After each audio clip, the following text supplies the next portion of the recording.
इधर हो गया।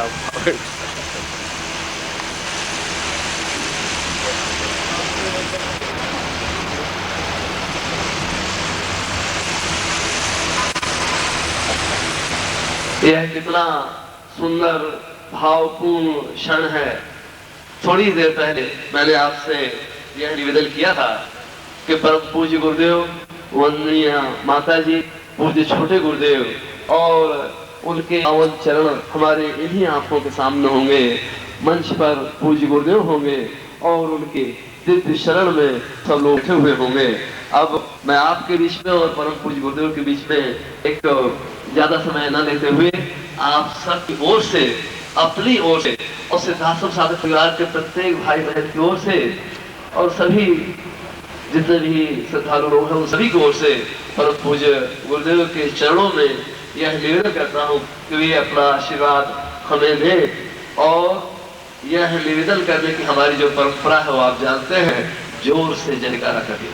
बोल गुरुदेव की, पूज्य गुरुदेव की, पूज्य गुरुदेव की, पूज्य माता जी की, पूज्य गुरुदेव की, सिद्धाश्रम साधक परिवार की, आज के आनंद की।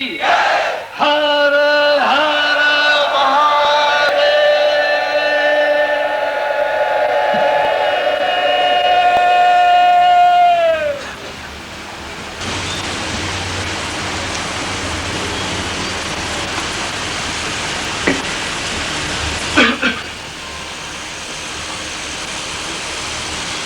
पूर्णो सदां पूर्णमदैव रूपम् ज्ञानोत्सवां भवतमे भवदेव रूपम् आनन्दपूर्वमवितां भवदेव नित्यम्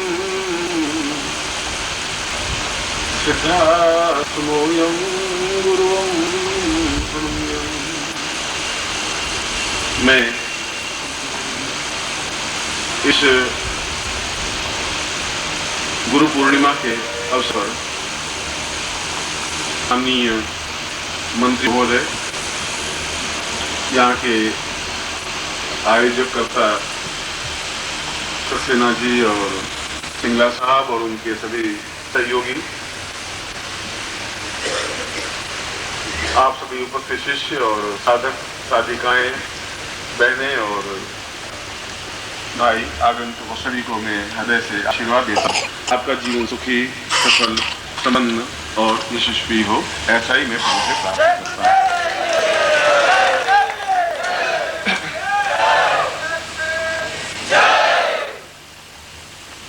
यह गुरु पूर्णिमा का पर्व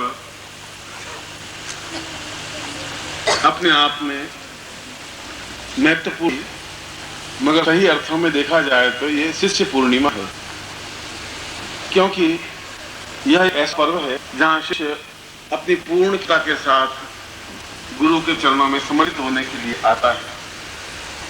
गुरु तो केवल उस एक रास्ता दिखाता है, एक क्षण है जीवन के भटके हुए 364 दिनों में, जब उसको कोई रास्ता प्राप्त हो रहा हो, जब चारों तरफ उसको जीवन में अंधकार का एहसास होने लगा है और लगा हो, तब एक क्षण ऐसा आता है, आषाढ़ की पूर्णिमा का क्षण, जो अपने आप में पूर्ण भी है, जो अपने आप में गुरुत्वमय भी है, और वह शिष्य अपने आप में पूर्ण गुरु से एकाकार होने की क्रिया के लिए ही उसके चरणों में उपस्थित होने की प्रक्रिया पिछले कई हजार वर्षों से हमारी वैदिक सभ्यता से लगा करके आज तक रही है।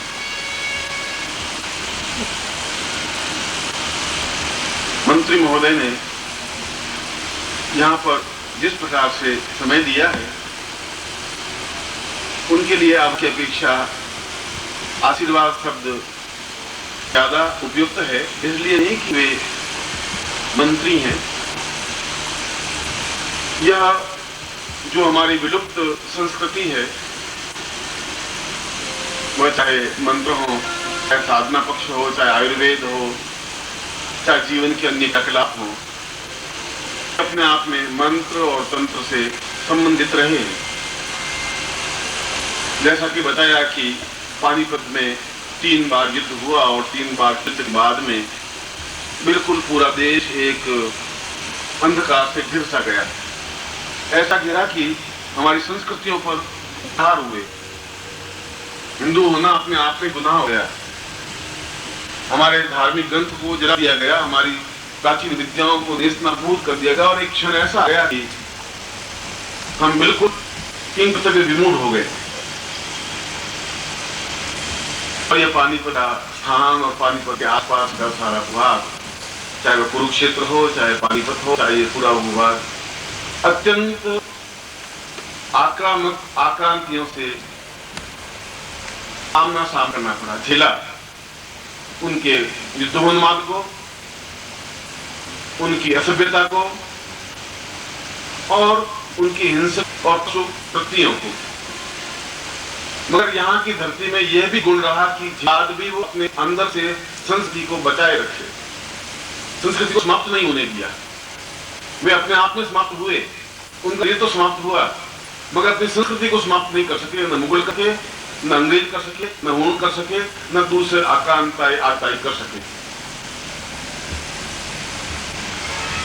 और जैसा कि उन्होंने बताया कि यहाँ 3 बार युद्ध और 3 बार युद्ध के बाद में परिवर्तन आया, तो समझा कि 3 बार तो गुरुदेव यहाँ आने ही चाहिए, जिससे कि वह कलंक जिस वजह से हमारे देश पर लगा, हम निर्दयता के साथ सामना नहीं कर सके,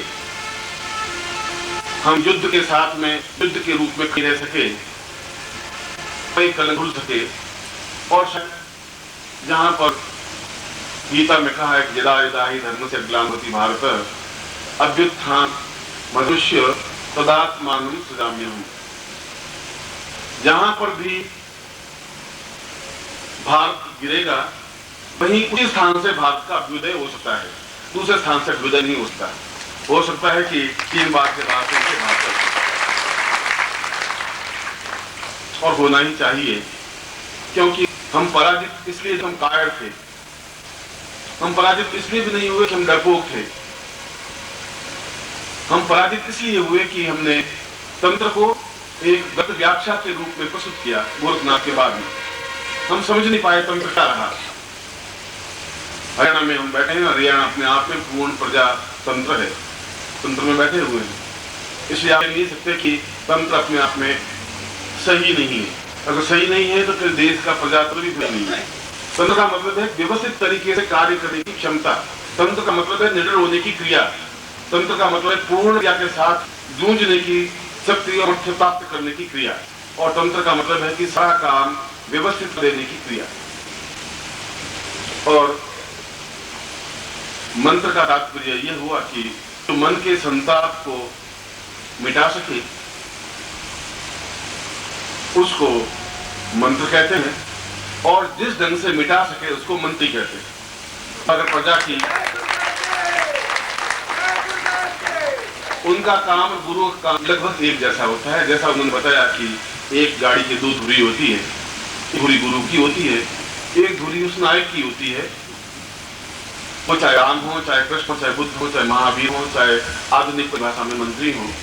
यदि वो सच्चरित्र है, यदि वो सात्विकता से दूर है, तो उसका भी काम यही है कि अपने एरिया में, अपने भूभाग में जो भी मानसिक संताप से ग्रस्त है, उन मानसिक संताप को दूर करने की क्रिया करे, उसी को मंत्री कहते हैं। और वह अपने आप में सही क्रिया है, सही क्रिया है, गुरु साधकों के रूप में करता है, वो अपनी जनता के रूप में।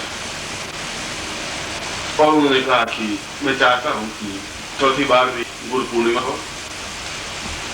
यह तो यहाँ के प्रत्येक कण कण की आवाज अगर होगी तो ऐसा होगा ही, उसको कोई रोक भी नहीं सकता, किसी रोकने की सामर्थ्य भी नहीं है। मगर उनको चाहिए कि जो सही ढंग से यहाँ पर गुरु पूर्णिमा की अपने आप को, पिछली बार भी जिन्होंने अपने आप को छोड़े, अपने स्वार्थ को छोड़ा है, और बहुत कुछ छोड़ने के बाद में एक आयोजन करने का प्राप्त हो पाते पूरे भारतवर्ष के शिष्यों को, साथ को बुला करके, तो उनको भी चाहिए कि उनके अवसर जुटाए जो यहाँ रह करके कार्य कर सके और सही ढंग से कार्य करे।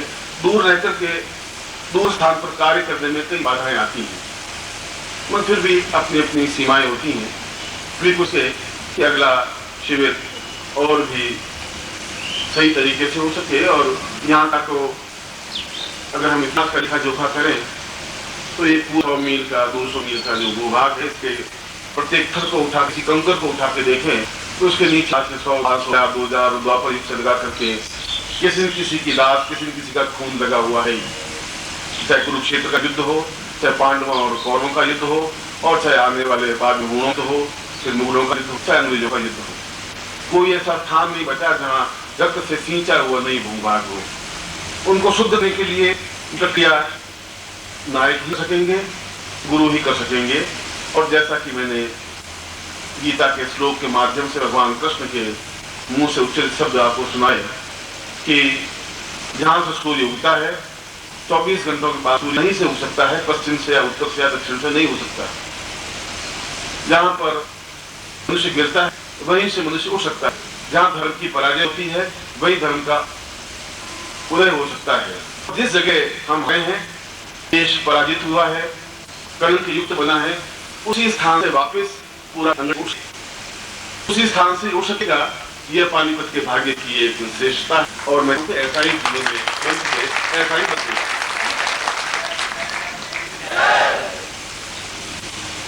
गुरु पूर्णिमा में स्वाभाविक है कि अधिकांश साधक गुरु के में अपने आप को समर्पित कर देने के लिए ही पूर्णिमा के अवसर आते हैं। मगर साधना अपने आप में श्रेष्ठतम विधान है। यह देश साधनाओं को भूला है, देश कमजोर हुआ है। जब भी शंकराचार्य जैसा व्यक्ति वापिस पैदा नहीं हुआ तो देश अपने आप में टूटने लगा है।